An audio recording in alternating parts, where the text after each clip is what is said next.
the soft hum of the air conditioner. That was the first thing Naomi Reeves heard after 34 days of absolute silence. Her eyes snapped open, her heart pounding against her ribs like a terrified bird. For a moment, she thought she was dreaming. But no, there it was again. The mechanical whirring sound coming from the corner of the bedroom, a sound so ordinary that most people would never notice it. But to Naomi, it was as shocking as a symphony orchestra materializing in her bedroom. She lay perfectly still, her auburn hair splayed across the pillow, green eyes wide with disbelief. Her mind raced back to that terrible day 5 weeks ago, the screeching tires, the deafening impact. Then, nothing. Complete and utter silence had followed. She had awakened in the hospital with no visible injuries aside from a few cuts and bruises, but the world around her had gone quiet, terrifyingly quiet. "There's no physical damage to your auditory structures that we can detect," Dr. Eleanor Murray had explained, her lips moving carefully so Naomi could read them. The specialist had sent her for brain scans and neurological tests, but they all came back normal. Sometimes trauma affects the body in mysterious ways. The mind protects itself. Naomi remembered how the doctor's face had softened with compassion as she'd typed on her tablet. "I've seen a handful of cases like yours in my career. Most don't regain their hearing, and the few who do usually take years, with recovery coming gradually, if at all." Yet here she was, just over a month later, hearing the air conditioner. Naomi carefully pushed herself up, sitting on the edge of the bed, afraid that any sudden movement might take this miracle away from her. The hardwood floor felt cool beneath her bare feet as she listened intently. The digital clock on the nightstand showed 6:27 in the morning. Sebastian would be in the shower about now. As if on cue, she heard it, the sound of running water from their ensuite bathroom. Tears welled in her eyes. After weeks of silence, even the simple sound of water was beautiful. She thought of waking Sebastian immediately, but decided to wait until he was done. Wouldn't it be wonderful to surprise him when he came out? To tell him she could hear again?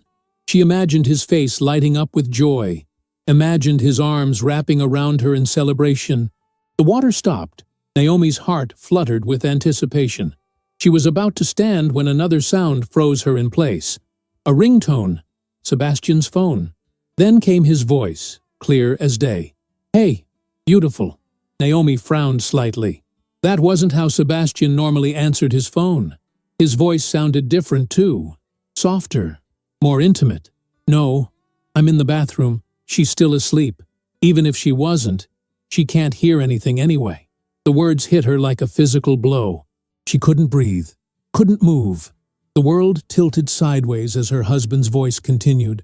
"I miss you too, baby. Last night was amazing. I know. Just a little longer, okay? I'm working on it." Naomi's hand flew to her mouth to stifle a gasp. Silently, she slipped back under the covers, her heart hammering so loudly she was certain Sebastian would hear it when he came out. She squeezed her eyes shut, forcing herself to breathe evenly as she heard the bathroom door open.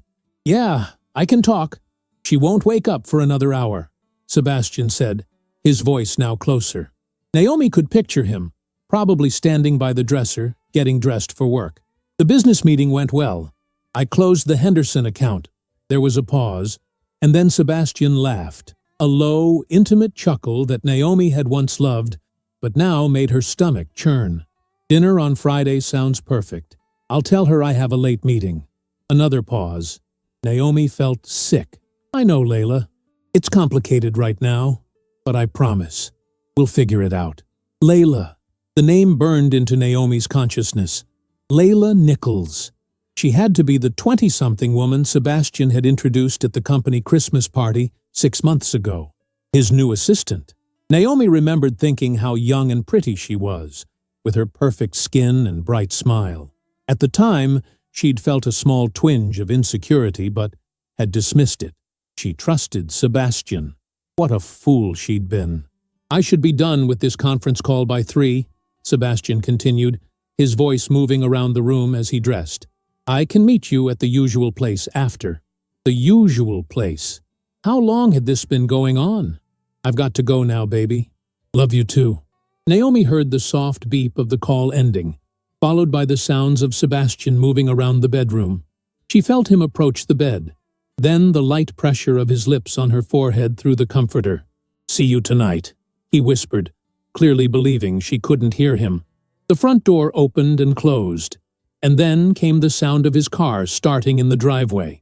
Only then did Naomi open her eyes, tears streaming down her face. What should have been the happiest morning of her life had transformed into a waking nightmare. Her hearing had returned, only to shatter her heart into 1,000 pieces. She lay there for hours, replaying Sebastian's conversation in her mind. The casual way he'd referred to her disability, the tenderness in his voice when speaking to Layla, a tenderness she hadn't heard directed at her in years. When had they grown so far apart? When had he stopped loving her? Or had he ever truly loved her at all? Around noon, Naomi finally dragged herself out of bed. Her eyes were puffy from crying, her throat raw. She walked to the kitchen in a daze, each familiar sound now a strange new torture. The hum of the refrigerator, the ticking of the wall clock, the distant sound of a lawnmower from the neighbor's yard. She made coffee, savoring the sound of the beans grinding, the water heating, the final drip. She'd missed these everyday sounds desperately during her weeks of silence. Now they felt like cruel reminders of how quickly joy could turn to ashes. As she sat at the kitchen island, staring into her coffee, Naomi's mind raced. What should she do? Confront Sebastian immediately? File for divorce? Pretend she still couldn't hear and spy on him? The last option sent a chill through her. It felt manipulative, underhanded, not like her at all. And yet, Sebastian had been acting strangely even before her accident, working late more often, weekend business trips that seemed to pop up suddenly, text messages that made him smile secretively. She'd asked him once if everything was okay, and he'd kissed her forehead, just like this morning, and said, "Everything's perfect, Nay," the nickname he hadn't used in months. Her phone buzzed with a text. Naomi picked it up to see a message from Jasmine, her mother-in-law. "How are you feeling today, sweetie? Harold and I are thinking of you." Naomi's fingers hovered over the keyboard. Jasmine and Harold had been nothing but supportive since the accident. They visited weekly, learned basic sign language alongside Sebastian, and called or texted daily. They treated her like the daughter they never had. What would they think if they knew what their son was doing? She typed back, "Having a rough day, but managing." It wasn't a lie. Another text came almost immediately. "We love you, dear. This too shall pass." Naomi set the phone down, her resolve hardening. She needed to think, to plan. Sebastian believed he had the perfect cover for his affair. A wife who couldn't hear his phone calls or detect his lies. He'd grown careless, comfortable. How many times had he spoken to Layla right in front of her since the accident? The realization made her blood boil. He wasn't just betraying their marriage. He was using her disability as a tool for his infidelity. The cruelty of it stole her breath. By the time evening approached, Naomi had made her decision. She wouldn't confront Sebastian yet. She would use her unexpected advantage to discover the full extent of his betrayal first. For how long? He wasn't sure. But something told her she needed to be strategic, to gather information before making her next move. When she heard his key in the lock at 7:30, Naomi was sitting on the sofa, a book open in her lap, as she had done every evening since returning home from the hospital. She had showered, applied light makeup to hide the evidence of her tears, and carefully arranged her features into the neutral expression she'd worn for weeks. "Hey," Sebastian said as he entered, setting his briefcase down. He spoke louder than necessary, a habit he'd developed when speaking to her after the accident. Naomi looked up and smiled, gesturing to her tablet on the coffee table. Their new routine. She spoke. He typed his responses for her to read. "How was your day?" she asked, her voice steady despite the storm raging inside her. Sebastian picked up the tablet, his fingers moving quickly across the screen. Busy. Landed a new client. That's wonderful, she replied, watching his face for any sign of guilt, any tell that might betray him. There was nothing. His blue eyes met hers calmly, his handsome face revealing nothing but mild fatigue. When had he become such a good liar? Or had he always been one, and she just never noticed? Sebastian's phone chimed with a text. He glanced at it. A flicker of something. Anticipation? Desire? Crossing his features before he quickly composed himself. He typed something back rapidly, then returned the phone to his pocket. Work? Naomi asked innocently. He nodded, typing, Henderson account. Lots of details to iron out. The lies slid from his fingers so easily. Naomi felt a cold knot form in her stomach. This man, whom she had loved for 12 years, had become a stranger to her. No, worse than a stranger. An enemy wearing the face of her beloved. I'm going to make dinner, she said, rising from the couch. Pasta okay? Sebastian typed his agreement and settled on the sofa, pulling out his phone again.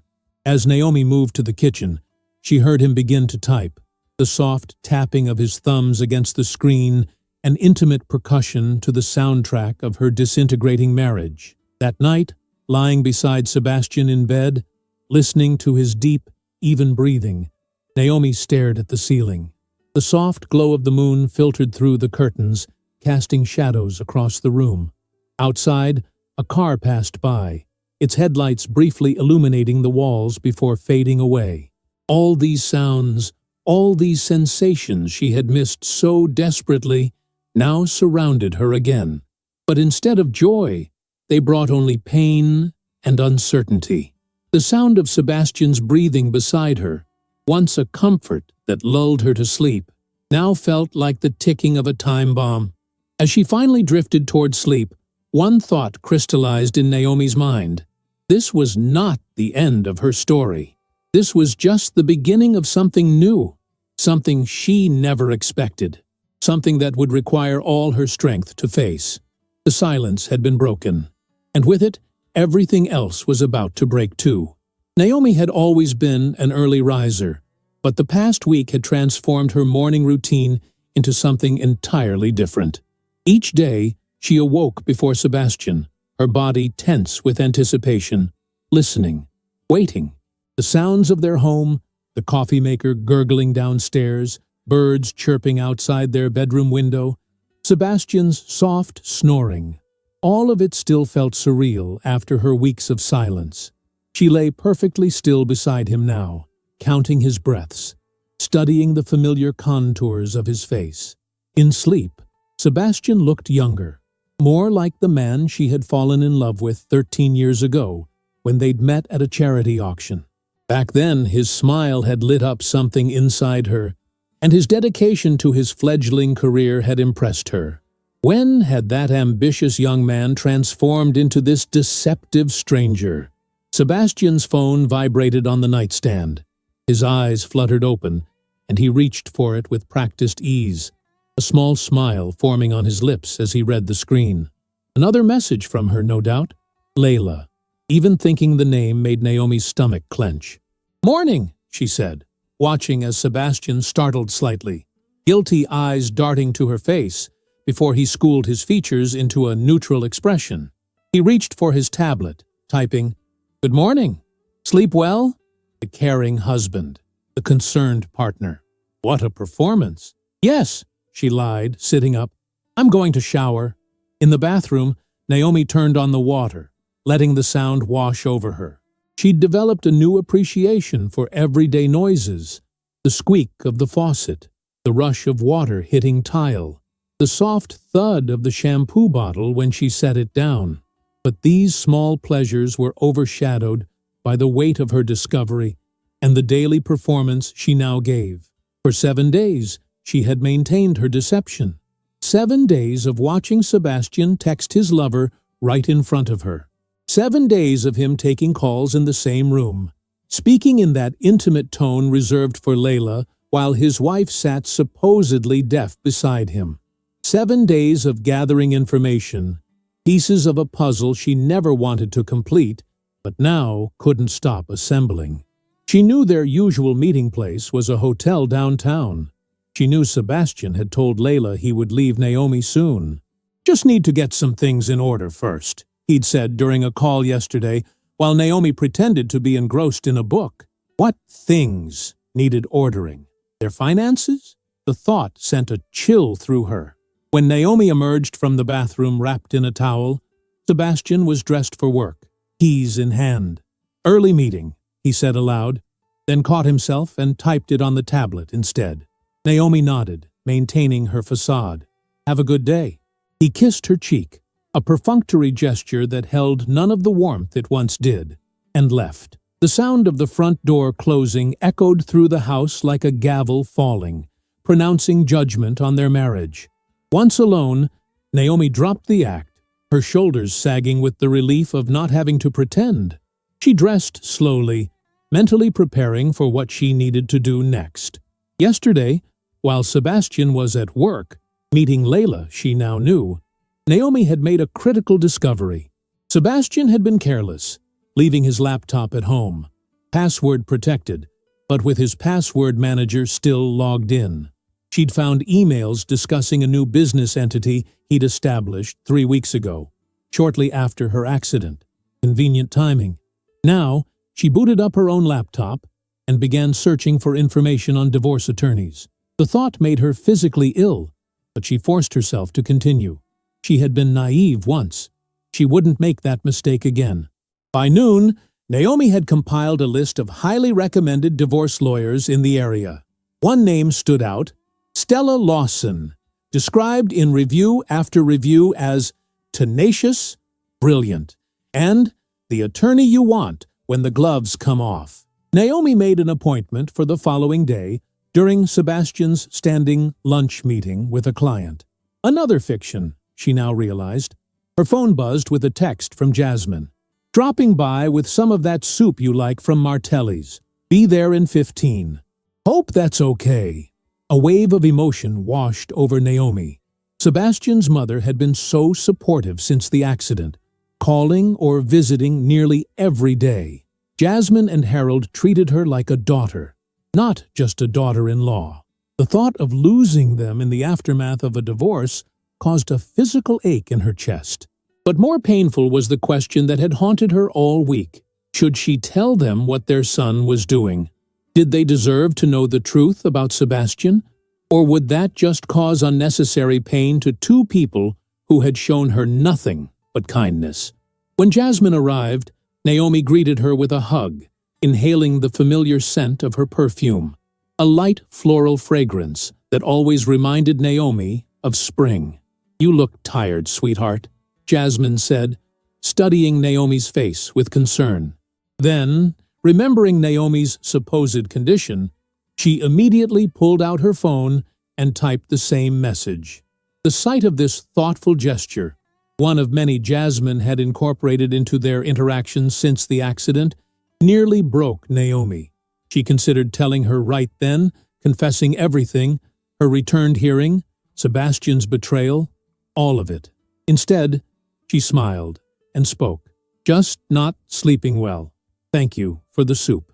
They sat at the kitchen island, Jasmine typing updates about family and friends, while Naomi nodded and responded verbally.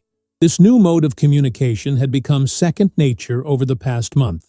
"Harold and I were thinking," Jasmine typed, "maybe you'd like to come stay with us for a weekend.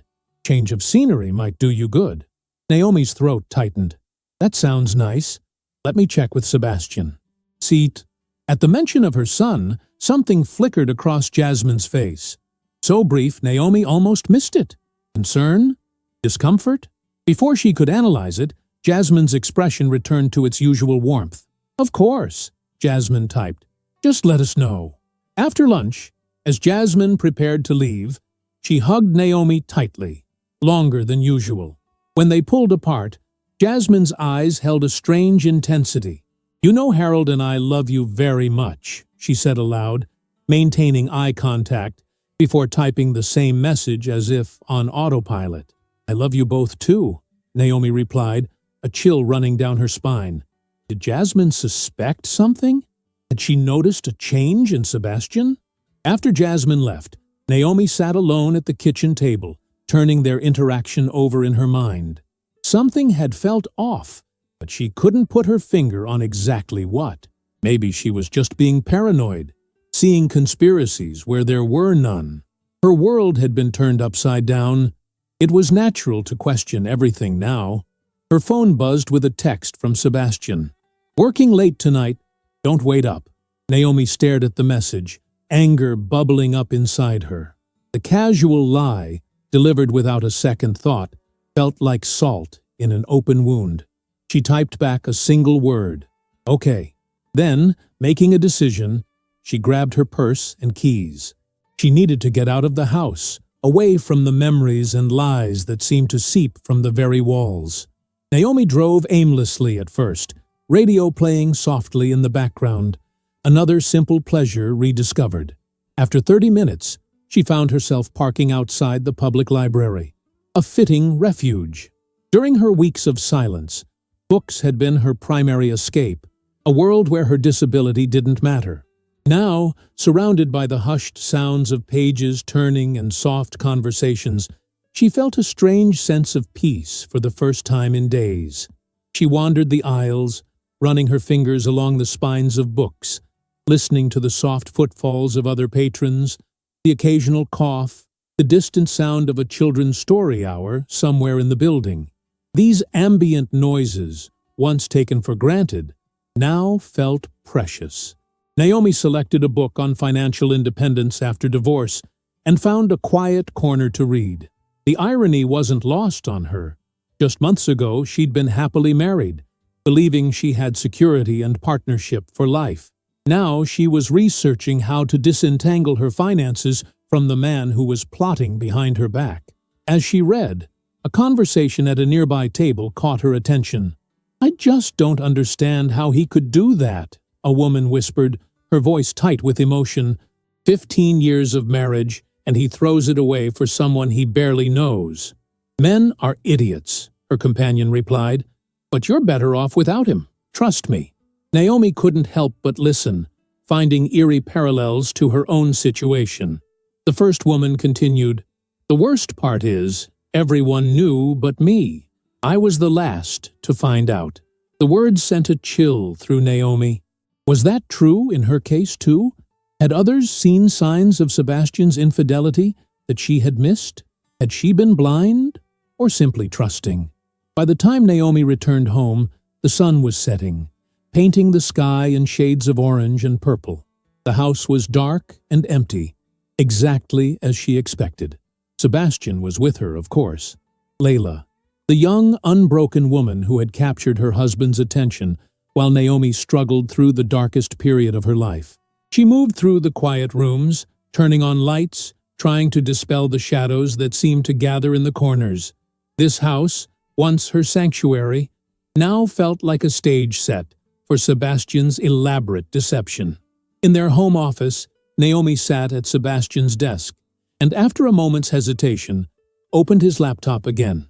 He'd been careless lately, confident in her disability, often leaving his computer unlocked or his password manager active. Tonight was no exception. She navigated to his email, searching for any information about the new business entity he'd created. There, in an exchange with his attorney, she found what she was looking for: confirmation that Sebastian had established a separate LLC solely in his name. The timing lined up perfectly with her accident. While she was in the hospital, struggling to come to terms with her sudden deafness, her husband had been laying the groundwork to leave her. Another email caught her eye: a receipt for a diamond bracelet from an upscale jeweler downtown. $2,300. A gift for Layla, no doubt.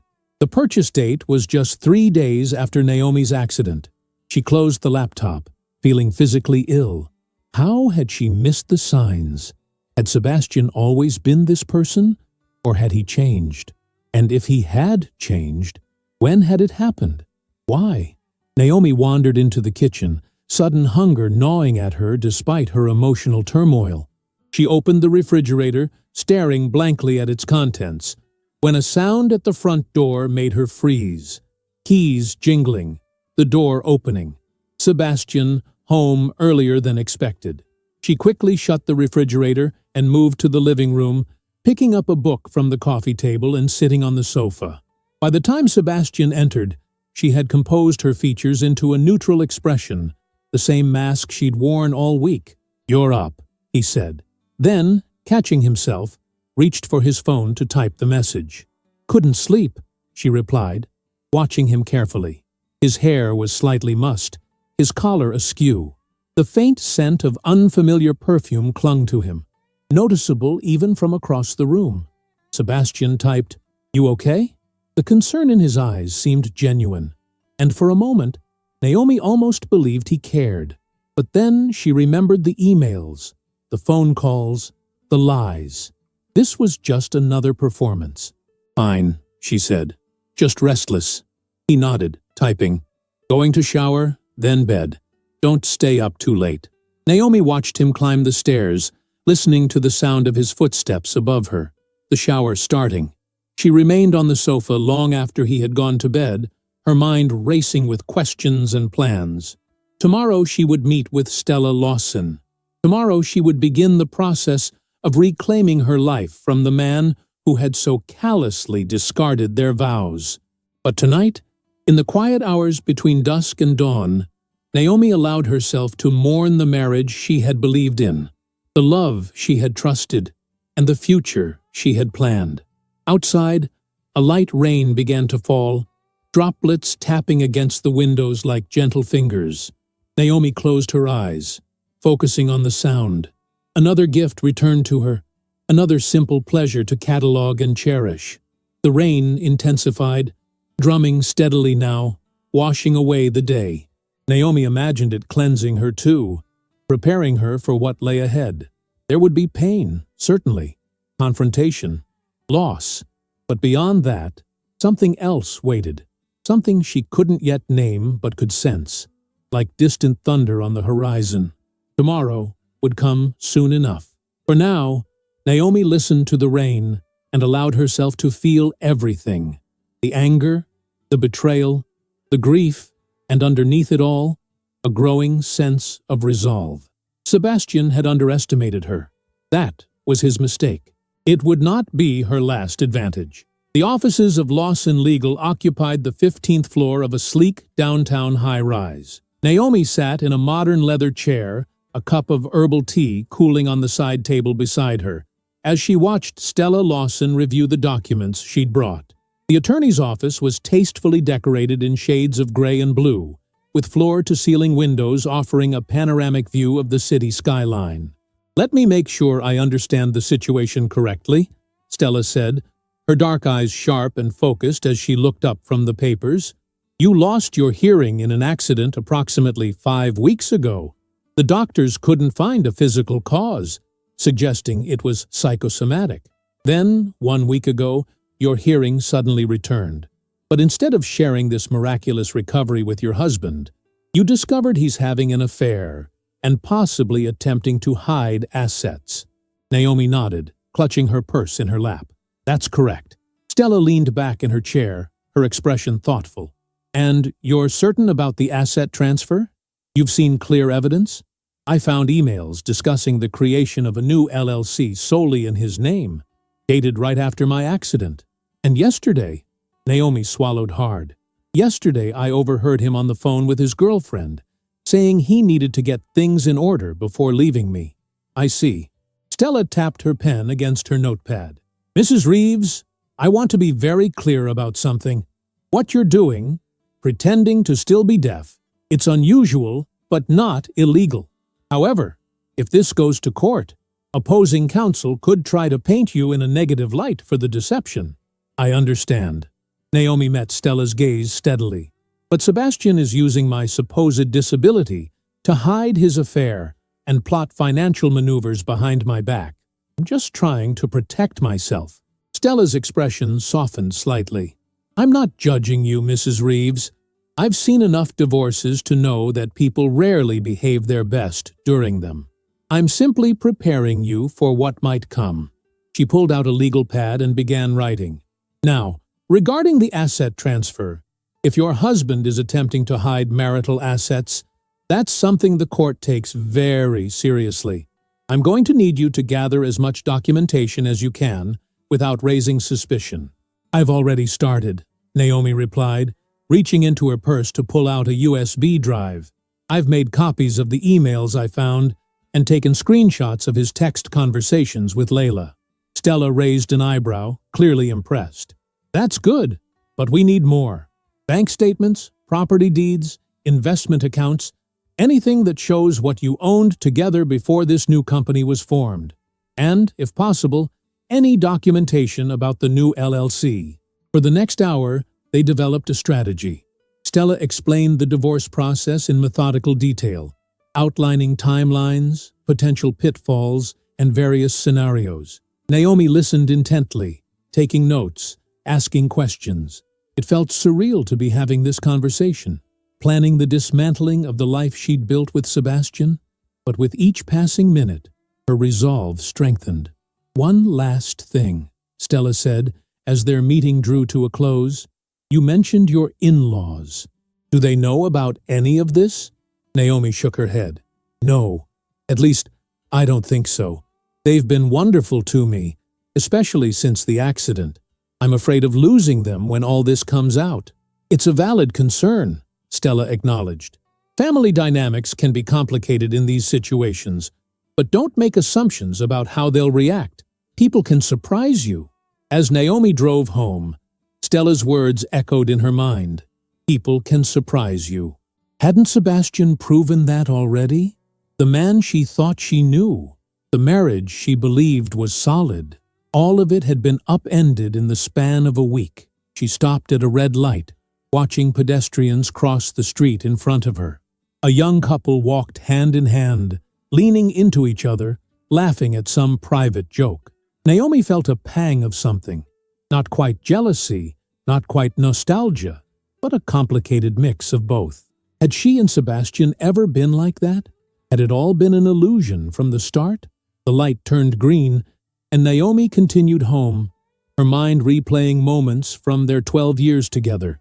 Their first date at the Italian restaurant downtown, where Sebastian had charmed her with stories of his childhood in Maine. The weekend trip to the mountains where he'd proposed, down on one knee beside a waterfall. Their wedding day, when he'd whispered forever against her lips after their first kiss as husband and wife. Had he meant it then? Had there been a time when Sebastian truly loved her, before something changed? Or had he always been capable of this level of deception, just waiting for the right opportunity? When Naomi arrived home, the house was empty, exactly as expected. Sebastian had texted earlier about another late meeting. She moved through the quiet rooms, seeing everything with new eyes. The photographs on the walls chronicling their life together, the furniture they'd chosen as a couple, the small mementos from trips they'd taken. Soon, all of this would be divided, categorized, separated. The thought was both devastating and strangely liberating. In the kitchen, she poured herself a glass of wine and pulled out her phone, scrolling to Jasmine's number. After a moment's hesitation, she texted, "Would love to take you up on that weekend visit. Is this Saturday okay?" The response came almost immediately. "Wonderful. We'd be delighted. I'll make up the guest room.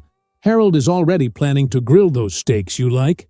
Naomi smiled sadly at the message. She treasured her relationship with Sebastian's parents and dreaded the thought of losing them.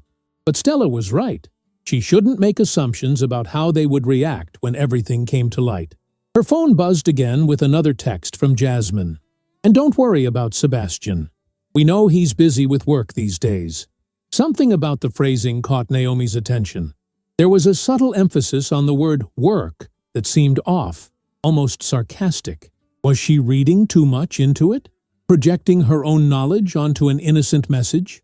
Before she could analyze it further, she heard Sebastian's key in the front door. She quickly set down her wine glass and picked up a magazine from the counter, pretending to be engrossed in an article as he entered. "Hey!" Sebastian called out, then caught himself and typed a greeting on his phone instead. "Hi," Naomi replied, looking up with a practiced smile. Good day? He nodded. Typing? Productive. You? Fine. I was thinking of visiting your parents this weekend. They invited me to stay overnight Saturday. Is that okay? Sebastian's expression flickered. Relief? Anticipation? Before settling back into casual neutrality. He typed, Of course. I have some work to catch up on anyway. I bet you do, Naomi thought bitterly. A weekend without his deaf wife would give Sebastian plenty of uninterrupted time with Layla. Great, she said aloud. I'll let them know. That night, as they prepared for bed in their usual silence, Naomi studied Sebastian covertly. He moved around their bedroom with casual familiarity, unaware of her scrutiny, checking his phone frequently. No doubt texting Layla. The disconnect between this mundane domestic scene and the reality of their situation struck Naomi as almost absurd. Here they were, going through the motions of married life, while underneath, everything had already collapsed. Sebastian slid into bed beside her, the mattress dipping slightly under his weight. He reached over to squeeze her hand, a gesture that once would have comforted her, but now felt hollow, before turning off his bedside lamp. Good night, he said, loud enough for a deaf person to potentially read his lips in the dim room. Good night, she replied, turning away from him. In the darkness, Naomi listened to Sebastian's breathing gradually slow and deepen as he fell asleep. Beside her lay a stranger wearing her husband's face, occupying the space in their bed where love had once lived. The intimacy of this moment, sharing a bed with the person plotting to leave her, felt suffocating. When she was certain Sebastian was deeply asleep, Naomi carefully slipped out of bed. She moved silently through the darkened house to the home office, where she booted up her laptop. Following Stella's instructions, she began documenting their financial records, taking screenshots of account balances, making notes of significant assets. As she worked, the magnitude of what was happening hit her anew. This methodical dismantling of their shared life felt both clinical and deeply personal. Each document represented not just money or property, but memories, plans, promises. The vacation fund they'd been building for a trip to Greece. The investment account they'd started with an eye toward early retirement. The joint checking account where their first paychecks as a married couple had been deposited. All of it soon to be divided, like drawing lines through their history together. By the time Naomi returned to bed, it was nearly 3 in the morning. Sebastian hadn't moved, his breathing still deep and regular. She slid beneath the covers, careful not to wake him, and stared at the ceiling, sleep eluding her despite her exhaustion. In the quiet darkness, a new emotion began to surface alongside the hurt and betrayal. Anger. Not the hot, impulsive kind that flares and fades, but something deeper and more sustained. Sebastian hadn't just betrayed their marriage. He'd calculated his exit during her most vulnerable moment. He'd seen her disability not as something to support her through, but as an opportunity to exploit. What kind of person did that? The question lingered as Naomi finally drifted into a fitful sleep, her dreams filled with fragments of conversations she was never meant to hear. Saturday morning arrived with the soft golden light of early autumn filtering through the curtains. Naomi packed an overnight bag for her stay with Harold and Jasmine, carefully selecting comfortable clothes and the novel she'd been reading. Sebastian moved around the house with barely contained energy, his anticipation for his weekend of freedom evident in his quick movements and frequent glances at his phone. "I'll drive you," he typed when Naomi emerged with her bag. "No problem." "Course," he would offer, Naomi thought. "Probably wants to make sure I actually go." "That would be nice," she said aloud, maintaining her role in their elaborate charade. The drive to his parents' house took 45 minutes, winding through suburban neighborhoods before reaching the quiet, tree-lined street where Harold and Jasmine had lived for over 30 years. Sebastian kept the radio on, a pop station playing current hits, and occasionally typed messages on his phone at stoplights. Naomi pretended not to notice, gazing out the window instead, watching the landscape change from urban to suburban. When they arrived, Jasmine came out to greet them, enveloping Naomi in a warm embrace before turning to her son. Something in her expression changed subtly as she hugged Sebastian. A tightness around her eyes, a slight stiffness in her posture. If Sebastian noticed, he gave no indication. "I'll pick you up tomorrow evening," he typed to Naomi. "Have a good time." She nodded, watching as he returned to the car with obvious haste, barely waiting for her to retrieve her bag from the trunk before pulling away. Jasmine watched too, her lips pressed into a thin line. "Come inside, dear," she said, then quickly typed the same message on her phone. "Harold's excited to see you." Inside, the house was exactly as Naomi remembered from countless family dinners and holiday gatherings, warm, comfortable, filled with photographs and mementos from the Reeves family history. Harold greeted her in the living room, rising from his recliner with a broad smile that didn't quite reach his eyes. "There she is," he said, hugging her tightly before remembering to type the same greeting. As they settled in the living room with iced tea, Naomi found herself studying her in-laws carefully. Something felt different about this visit. There was an underlying tension, a carefulness in how they interacted with her that went beyond accommodation for her supposed deafness. "How have you been, really?" Jasmine typed, her gaze intent on Naomi's face. "Managing," Naomi replied truthfully. "Some days are harder than others." Harold and Jasmine exchanged a glance that Naomi couldn't quite interpret. Harold typed, "And Sebastian? Has he been supportive?" The directness of the question caught Naomi off guard. "He's adjusting," she said carefully. "We both are." Another glance between the older couple, this one laden with meaning.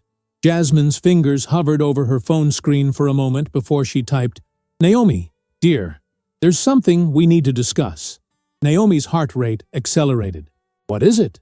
Jasmine looked at Harold, who nodded encouragingly. She turned back to Naomi and began typing a longer message, her brow furrowed in concentration. When she finished, she passed the phone to Naomi.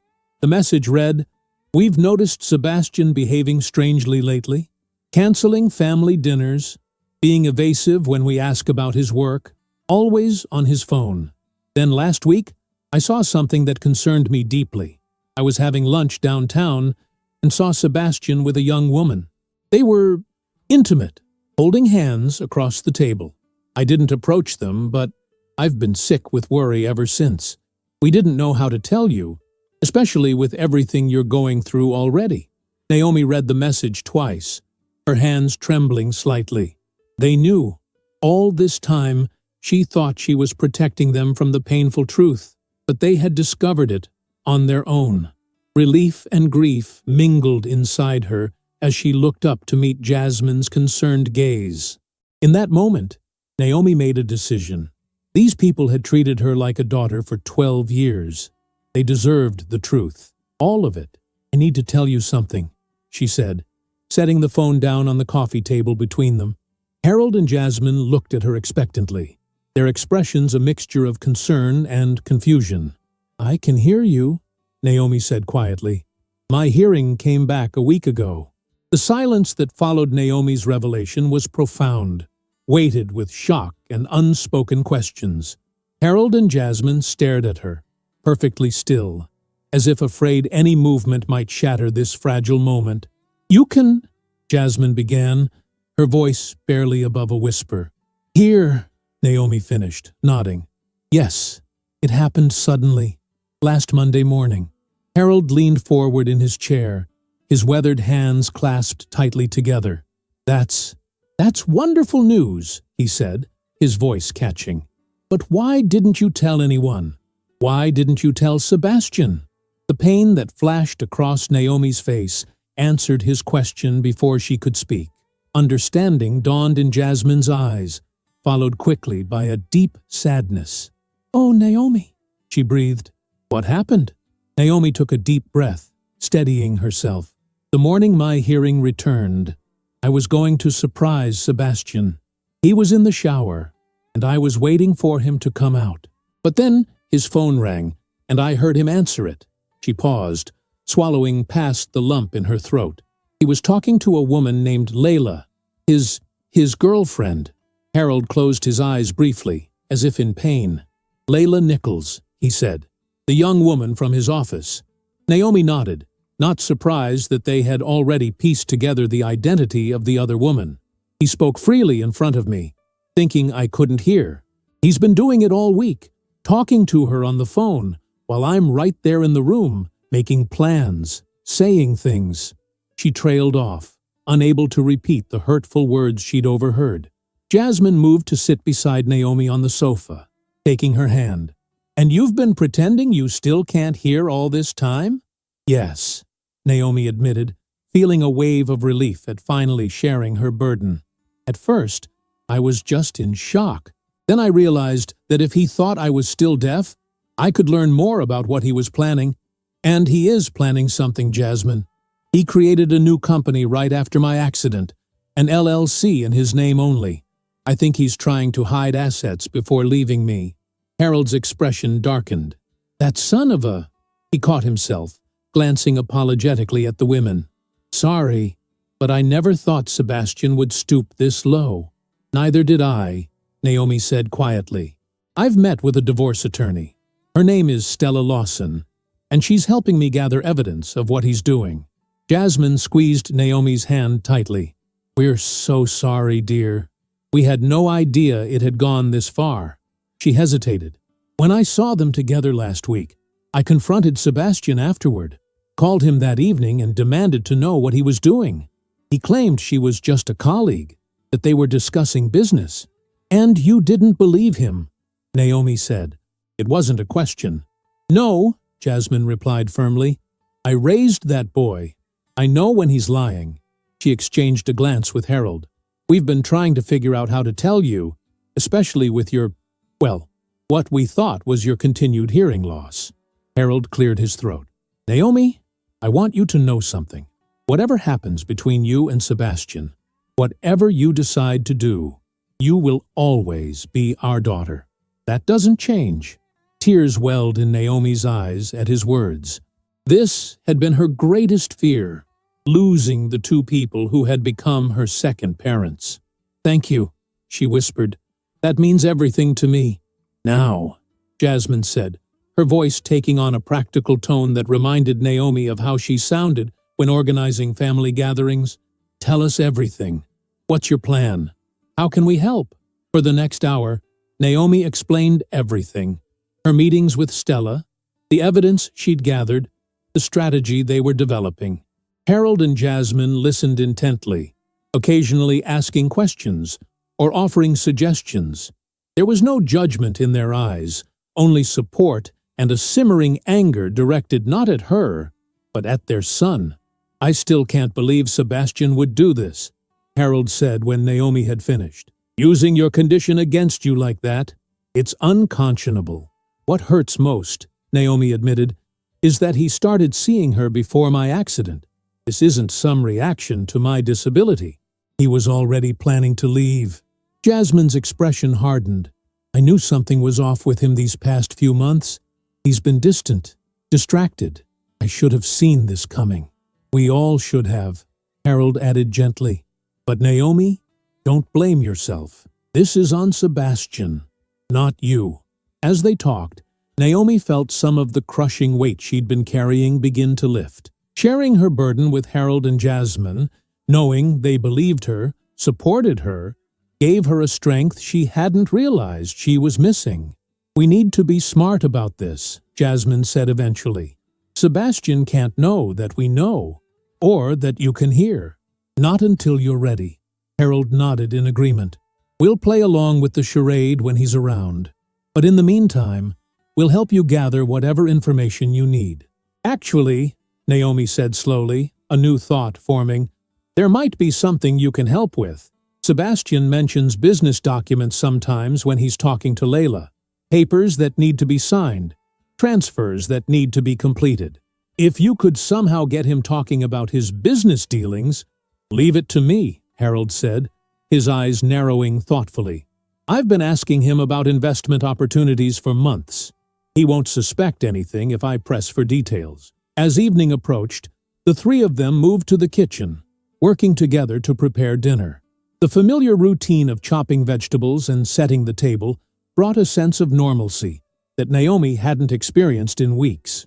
For a few precious hours, she allowed herself to exist in this bubble of support and understanding, temporarily setting aside the pain of betrayal. They ate on the back patio, the autumn air crisp but not uncomfortable. Harold grilled steaks to perfection, and Jasmine made her famous rosemary potatoes. They talked about everything except Sebastian, books Naomi had been reading, Harold's woodworking projects, Jasmine's volunteer work at the local animal shelter. It was a deliberate choice, Naomi knew, to give her this respite from the constant stress. Later, as they sat in the living room with cups of decaf coffee, Jasmine asked the question Naomi had been expecting. "What will you do when it's time to confront him?" Naomi stared into her cup, watching the light play across the dark liquid. "I'm not sure yet. Stella says timing is everything. We need to have all our evidence in place before I reveal that I can hear. Otherwise, Sebastian might be able to cover his tracks with the asset transfers." "And emotionally?" Harold prompted gently. "How are you preparing for that confrontation?" It was a good question, one Naomi had been avoiding. "I don't know," she admitted. "Part of me wants to scream at him, make him feel all the pain he's caused me. Another part just wants this to be over as cleanly as possible." "You'll know what to do when the time comes," Jasmine assured her. "Trust your instincts. They've served you well so far." That night, in the Reeves' comfortable guest room, Naomi slept more soundly than she had in weeks. The knowledge that she wasn't alone in this fight brought a peace she desperately needed. Morning came with the smell of coffee and bacon wafting up from the kitchen. Naomi showered and dressed, feeling strangely optimistic despite everything. As she descended the stairs, she could hear Harold and Jasmine talking in low voices in the kitchen. She paused on the landing, not intentionally eavesdropping, but caught by the serious tone of their conversation. "Never raised him to be this kind of man," Jasmine was saying, her voice tight with emotion. "I don't understand it, Harold." "People make choices," Harold replied heavily. "Bad ones sometimes. We can't take responsibility for that. But where did we go wrong? What did we miss?" "Jasmine, stop. This isn't about us. Sebastian is a grown man who's making terrible decisions. Our job now is to support Naomi." There was a brief silence. Then Jasmine said, "You're right, of course. It's just hard to accept that our son could be so cruel." Naomi's heart ached for them. In their own way, they were experiencing a profound loss too. The shattering of their image of their son. The realization that he wasn't the man they believed him to be. She waited a moment before continuing down the stairs, giving them time to compose themselves. "Good morning," she called as she entered the kitchen, the normality of the greeting a small pleasure after weeks of calibrating her speech for someone who supposedly couldn't hear her. "Morning, sweetheart," Jasmine replied, her smile genuine despite the sadness lingering in her eyes. "Hungry?" They ate breakfast together, planning the day ahead. Sebastian wouldn't be picking Naomi up until evening, giving them plenty of time to strategize. "I've been thinking," Harold said as he refilled their coffee cups. "Sebastian set up this new company using the family attorney, right? Charles Whitman?" Naomi nodded. "That's what the emails suggested. Charles and I play golf every month, have for 20 years. I could casually ask him about business structures, tax implications. Lawyer-client privilege only extends so far. He might let something slip. Would he do that?" Naomi asked, uncertain. "Breach confidentiality?" "Not explicitly," Harold clarified. "But Charles is terrible at hiding his reactions. If I mention certain scenarios, I'll be able to tell by his face if I'm on the right track. And more importantly, I can let him know that I'm aware something's happening with Sebastian's finances. That might make him more cautious about facilitating anything questionable." Jasmine nodded approvingly. "Good thinking, dear."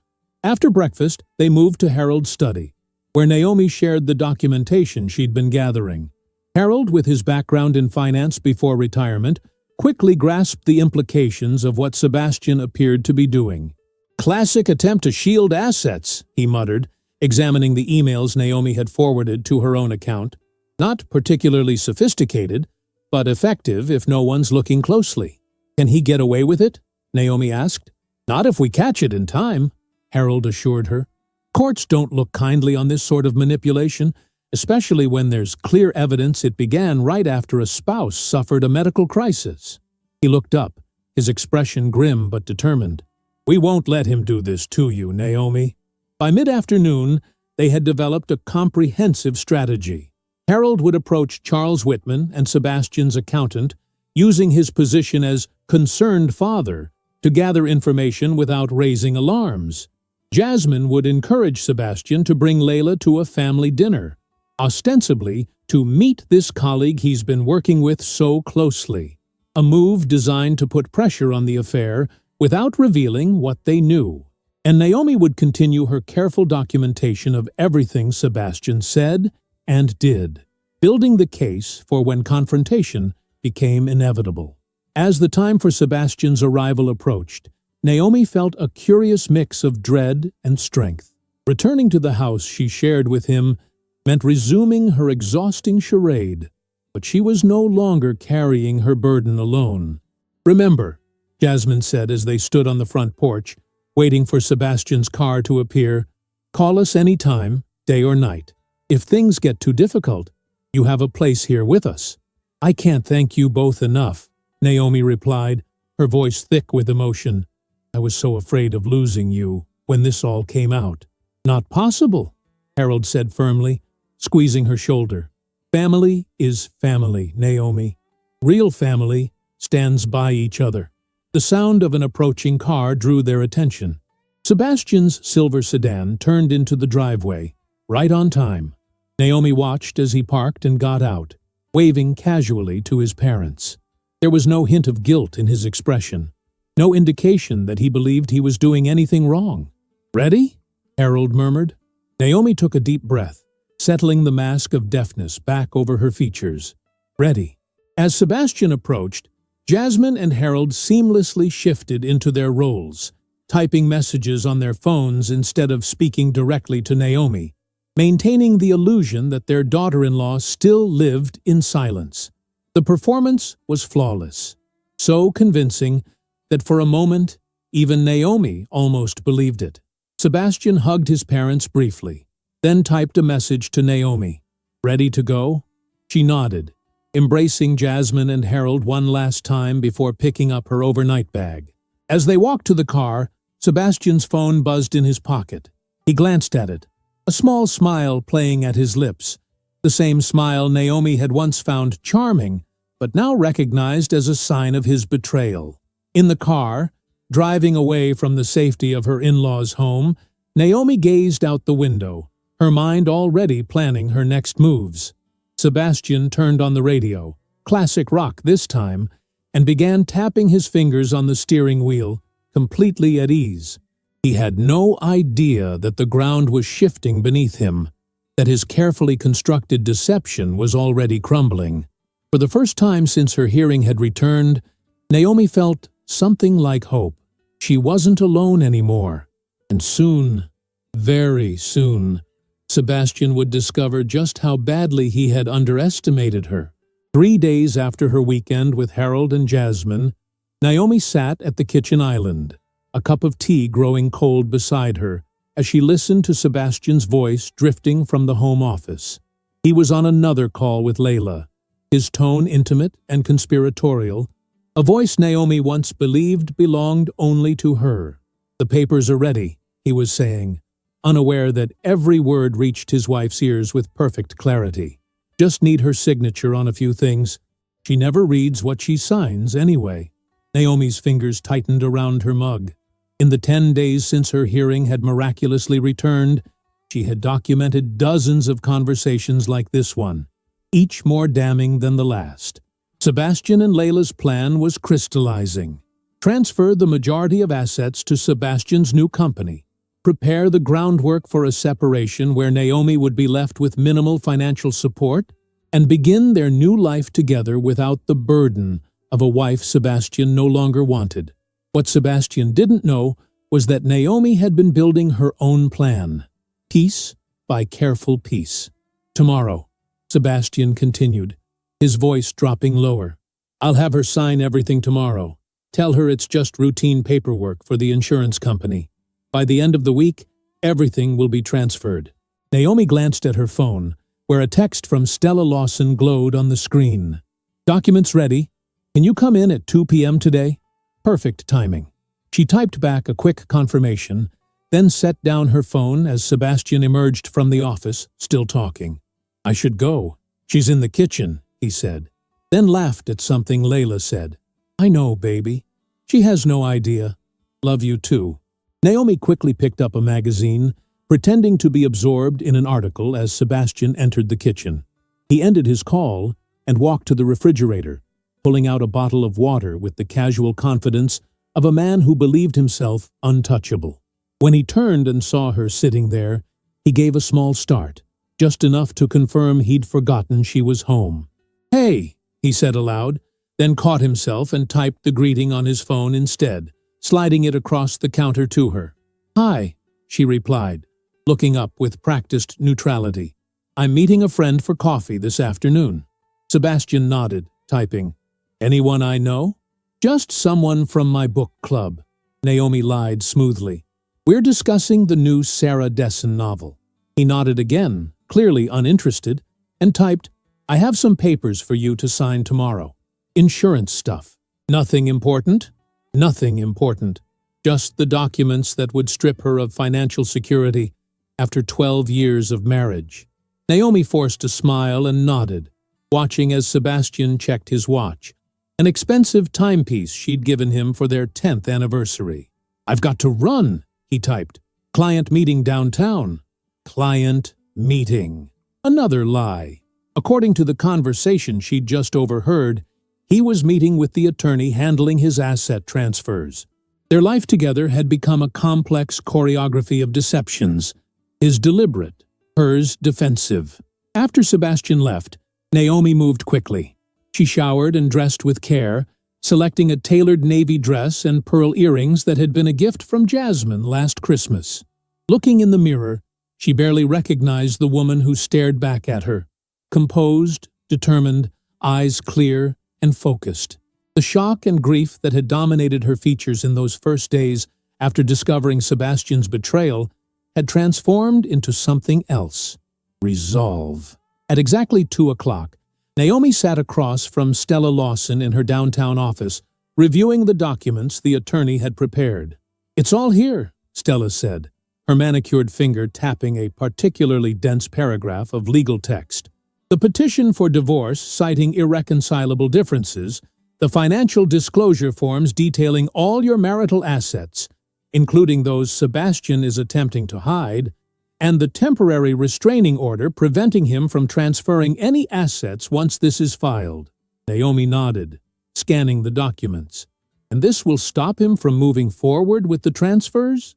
It will, Stella confirmed. Once served, he won't be able to touch any marital assets without court approval. But timing is critical.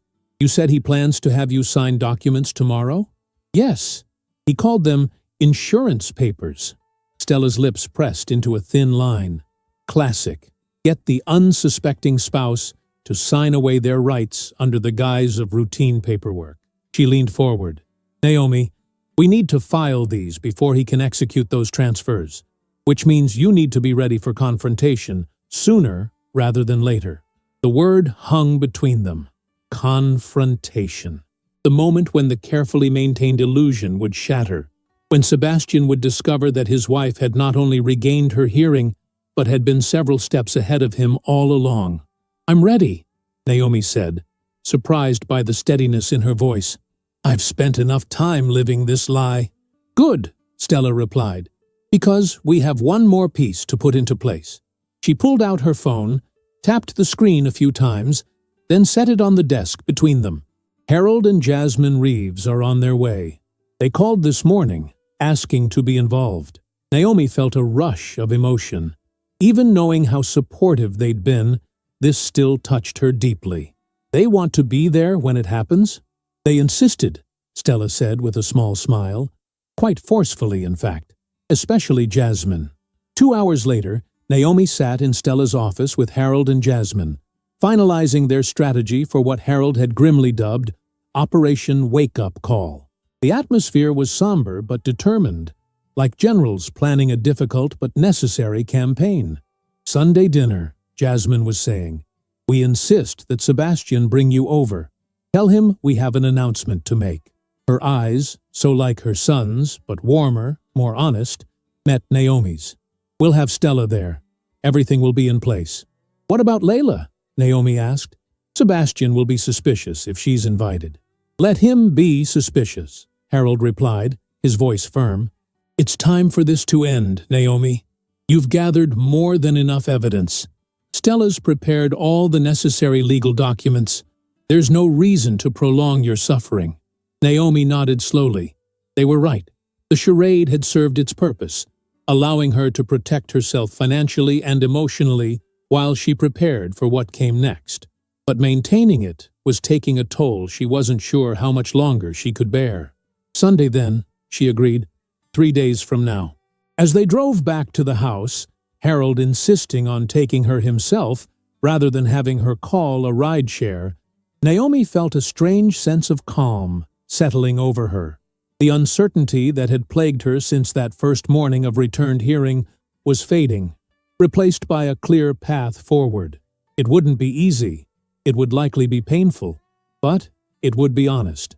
"You know," Harold said as they neared her neighborhood, "I've been thinking a lot about what happens after all this." Naomi turned to look at him, noting the deep lines that stress had etched into his face these past weeks. "What do you mean?"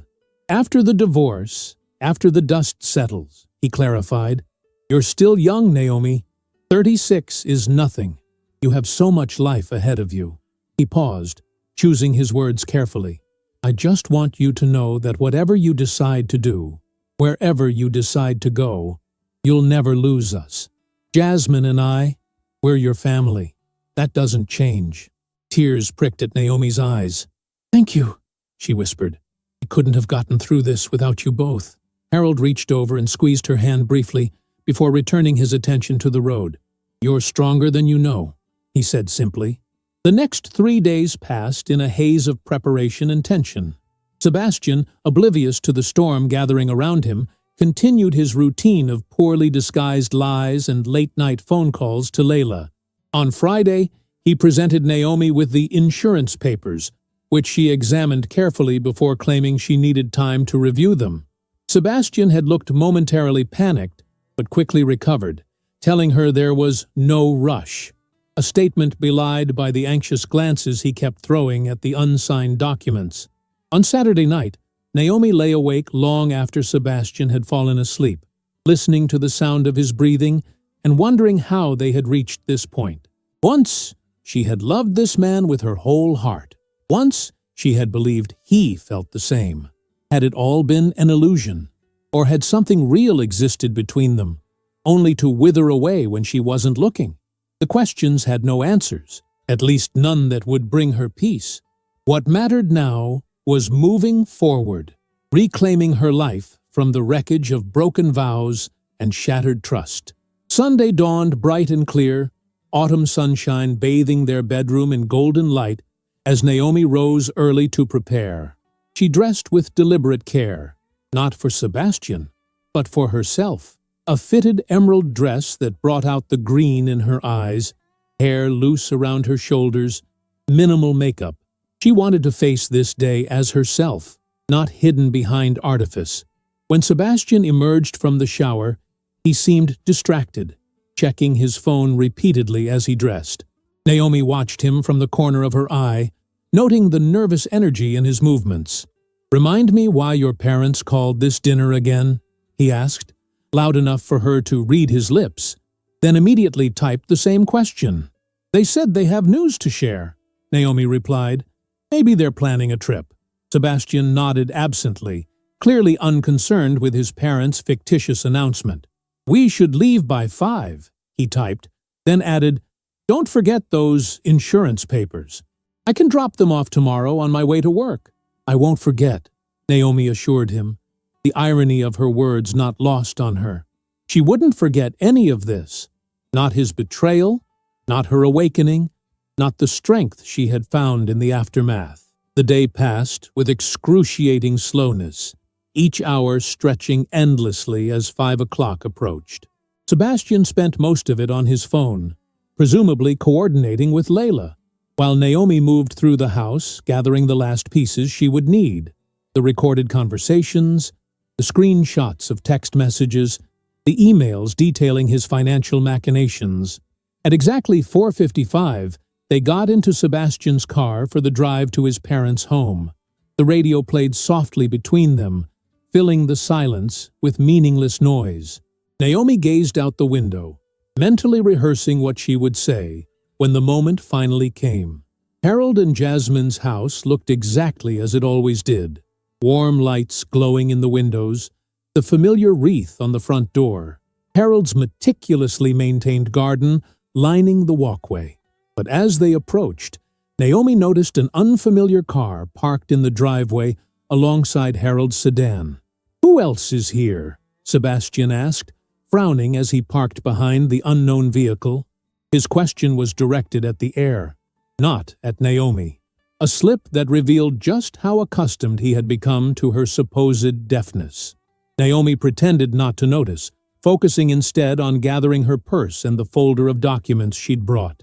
Together, they walked to the front door, Sebastian still frowning slightly. Jasmine opened it before they could knock, her warm smile hiding the steel Naomi knew lay beneath. Come in," she said, hugging Naomi tightly before embracing her son with noticeably less enthusiasm. "Everyone's in the living room." "Everyone?" Sebastian echoed, his frown deepening. "Mom, what's going on?"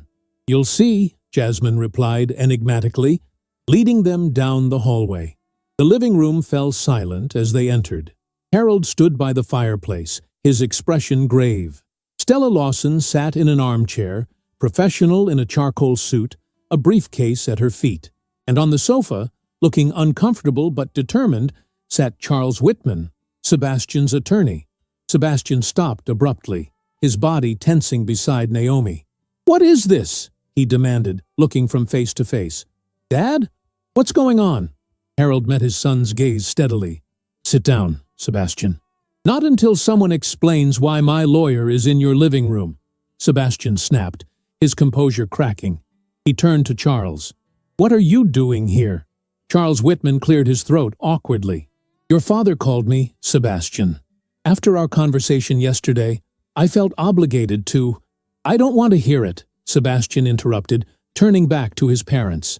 "Whatever this is, I'm not participating. Naomi, we're leaving." He grabbed her arm, pulling her toward the door. "No," Naomi said clearly, standing her ground. "We're not." Sebastian froze, his grip on her arm slackening as he processed what he'd just heard. Slowly, he turned to face her, confusion and the first flickers of realization crossing his features. "What did you say?" he whispered. Naomi met his gaze directly, her voice steady and clear. "I said no, Sebastian. We're not leaving. We're going to sit down and discuss several things, including your relationship with Layla Nichols, your plans to transfer our marital assets into your new company, and your intention to leave me with nothing after 12 years of marriage." The color drained from Sebastian's face as her words registered. You can hear?" "Yes," Naomi confirmed, feeling a strange lightness as the truth finally emerged.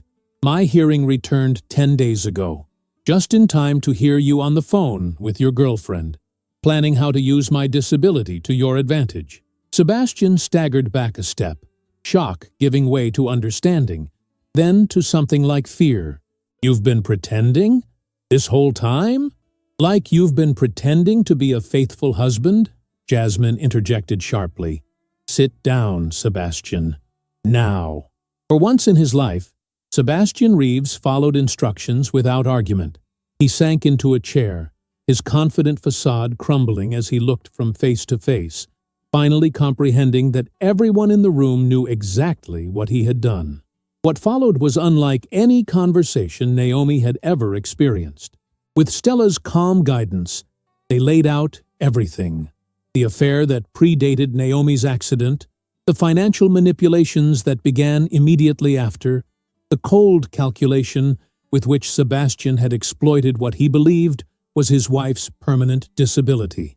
Charles Whitman, visibly uncomfortable, confirmed that he had advised against the asset transfers, but that Sebastian had insisted. Harold revealed the evidence he'd gathered from Sebastian's accountant, and Naomi, her voice growing stronger with each word, described what it had been like to hear her husband speak so callously about her, to plan her abandonment while pretending to care.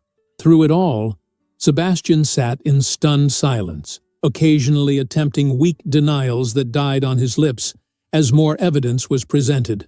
By the time Stella placed the divorce papers in front of him, he looked like a man who had aged a decade in a single hour. "You have a choice," Stella explained, her tone professional but not unkind. "You can sign these papers, agreeing to a fair division of assets and a clean break, or we can take this to court, where every detail of your behavior will become public record. Your business reputation, your standing in the community, all of it will be affected. Think carefully, Mr. Reeves." Sebastian stared at the documents, then at Naomi. "I don't understand," he said finally, his voice hollow. "Why go through all this? Why not just confront me when you first heard me on the phone?" "Because you taught me something, Sebastian," Naomi replied quietly. "You taught me that sometimes people aren't who they pretend to be. Sometimes you need to protect yourself from the person who promised to protect you." A heavy silence fell over the room. Outside, the sun was setting, casting long shadows across the familiar space where Naomi had once celebrated holidays and anniversaries with the family she thought would always be hers. "What happens now?" Sebastian asked, defeat evident in his voice. "Now you sign those papers," Harold said firmly. "You acknowledge what you've done, and you begin the process of making it right." "And Layla?" Sebastian's question came out small, almost childlike. "That's between you and her," Naomi said, surprised to find she meant it. Whatever happened in Sebastian's relationship with Layla no longer concerned her. She had her own future to build. Sebastian signed the papers without further protest, his signature uncharacteristically shaky. When he finished, he looked up at Naomi, something like regret crossing his features. "I did love you once," he said softly. "I want you to know that." Naomi studied the face of the man she had shared her life with, searching for any trace of the person she had believed him to be. "I believe you did," she replied. "But love isn't just a feeling, Sebastian. It's a choice you make every day. And somewhere along the way, you stopped choosing me." Later, after Sebastian had left, alone, hollow-eyed, barely resembling the confident man who had entered the house an hour before, Naomi sat in the kitchen with Harold, Jasmine, and Stella, a strange sense of peace settling over her. "It's done," Stella said, organizing the signed documents in her briefcase. "I'll file these first thing tomorrow. The financial freeze is already in effect. He won't be able to move any assets now." "Thank you," Naomi said, reaching across the table to squeeze the attorney's hand. "For everything." "You did the hard part," Stella replied with a smile. "I just provided the legal framework." She stood, gathering her things. "I'll be in touch tomorrow with next steps." After Stella left, the three remaining sat in comfortable silence, the weight of the confrontation slowly lifting. "I'm proud of you," Jasmine said finally, reaching out to brush a strand of hair from Naomi's face, a motherly gesture that brought unexpected tears to her eyes. "You handled that with such grace." "I don't feel graceful," Naomi admitted. I don't even know. Relieved? Exhausted? Sad? All of that is normal," Harold assured her. "What you've been through, what you're still going through, it's a lot for anyone to process." Jasmine refilled their teacups, the familiar ritual bringing comfort. "What will you do now?" It was the question Naomi had been asking herself for days, with no clear answer. But sitting here, in this house that had always felt like a second home, something crystallized within her. "I think," she said slowly, "I'm going to write." "Write?" Harold echoed, curious. Naomi nodded, the idea taking shape as she spoke. During those weeks of silence, books were my lifeline. And then, when my hearing returned, words, overheard words, changed everything. She took a sip of her tea, organizing her thoughts. There's something powerful in that, isn't there? The stories we tell, the words we choose, how they can wound or heal. Jasmine smiled, understanding dawning in her eyes. You always did have a way with words, your letters, your journals. Even back when you and Sebastian were first dating, I remember thinking how beautifully you expressed yourself. I have a story to tell, Naomi said, feeling more certain with each word. Not just about betrayal, but about rediscovery, about finding strength you didn't know you had. I'd read that book, Harold said simply. 1 year later, Naomi stood in a small, independent bookstore downtown, hardly believing the scene before her. A line of people stretched from the signing table where she sat to the door and beyond, each person clutching a copy of When the Silence Broke, her debut novel that had, to everyone's surprise, including her own, become a national bestseller. The story wasn't exactly her own. She had changed names, details, settings, but the emotional core remained. A woman whose world is shattered by betrayal, who finds her voice again in the most unexpected way, who rebuilds her life from the broken pieces of what came before. Who should I make it out to? She asked the next person in line, a woman perhaps a few years older than herself.